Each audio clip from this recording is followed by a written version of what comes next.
could be saved, we sought to face the sun's wrath and contain it. 4 towers would be built to pull her fury into this place and dispel it.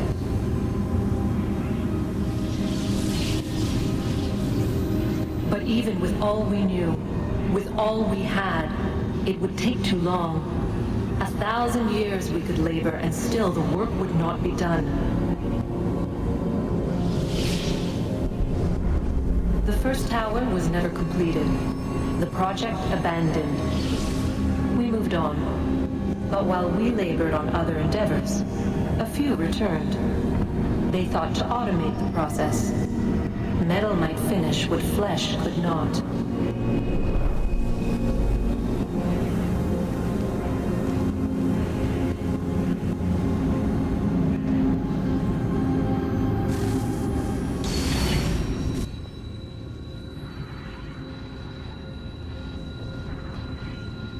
If we could not meet the sun's cruel embrace, perhaps we might rebuke it. Already we could generate fields to protect us in times of strife. But these were small and simple things. To replicate them on a scale the size of a world, we lacked the energy to make it so. Half the world, they said then. It is better than none at all. We tried. Again, we failed. A quarter, they asked. Even this we could not do. A 6th, an 8th, a 10th, they cried. The answer was still the same. Perhaps in time a city might be spared. But it was time we did not have. So we moved on.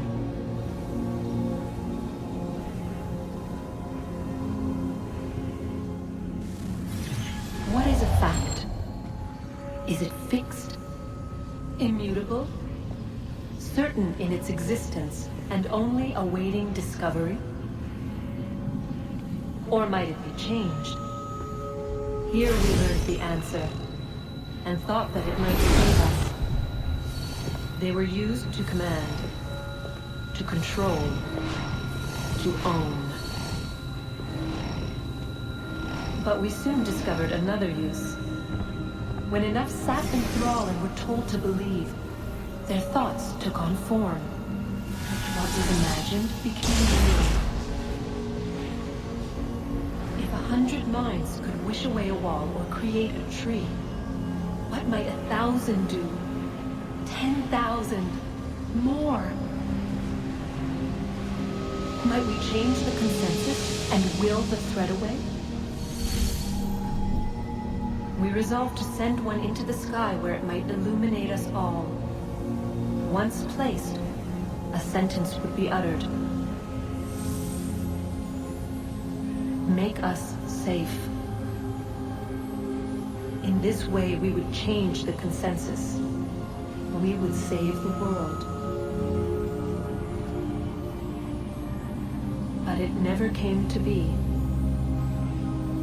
We sent a dozen of them skyward, but there was no way to maintain control, to direct the beam, to enthrall the world, to speak the words. Though this was strange and dangerous, what we tried next was worse. Our first instinct was to travel back, to change the past. But we could not find a way. But forward, we could look forward. And so here we sought to see beyond ourselves and know what was to come. First we watched to learn if our work would succeed. But the answer was always the same. So we moved on to other things. But she remained. The one you call Minerva. In time, she too stopped looking, and instead began to speak. She called out across time, in the hopes that you might be saved.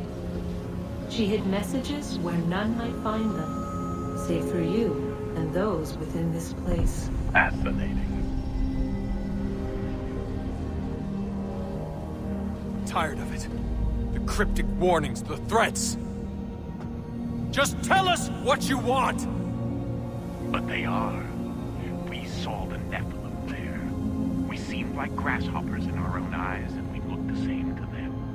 Imagine trying to explain all this to a 2-year-old, to a grasshopper. When they said the will of the gods was unknowable, they meant it. Literally. I killed her, you know. I killed Lucy. It was the apple, son. It was Juno. I saw what she was. What would happen if I let her live? I could have stopped myself. I mean, there was a force there. But I didn't have to. I chose to. Desmond. Lucy was going to betray us and take the apple back to Abstergo. I saw the satellite launched. I saw them turn it on, and then... it failed. Whatever's on the other side of that door, it benefits Juno. We need to be careful.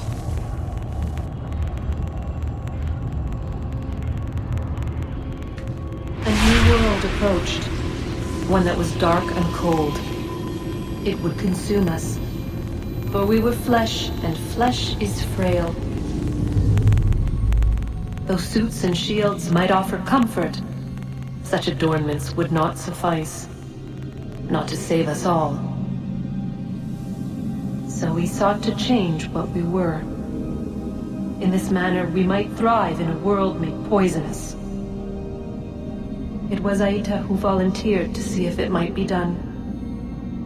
Aita, my husband, my love. In the end, it changed him, ruined him. He was made a prisoner of the machines. The body might survive, but his mind became brittle to the touch.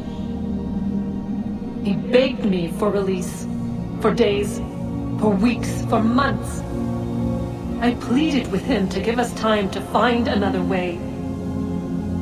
But there wasn't one. Not for him. Not for us.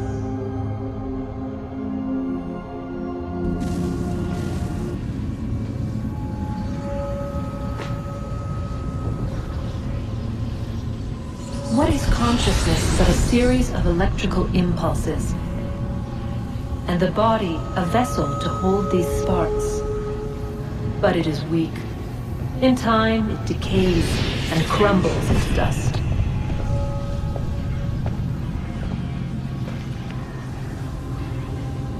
We asked ourselves then, what if it might be replaced with something stronger, something better? So we forged a new vessel, one that might endure. It proved easy enough to enter.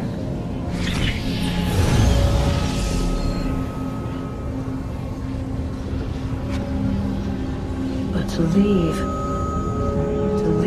required something more, something wrong. And so this too they abandoned. I wondered, though, were they right to turn away?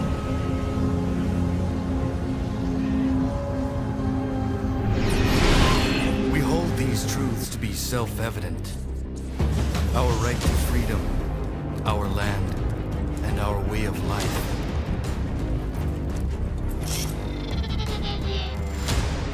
We will die for what we believe in.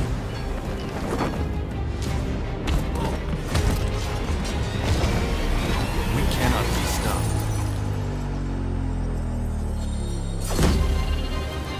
We will never back down. Because a life without freedom is not a life worth living.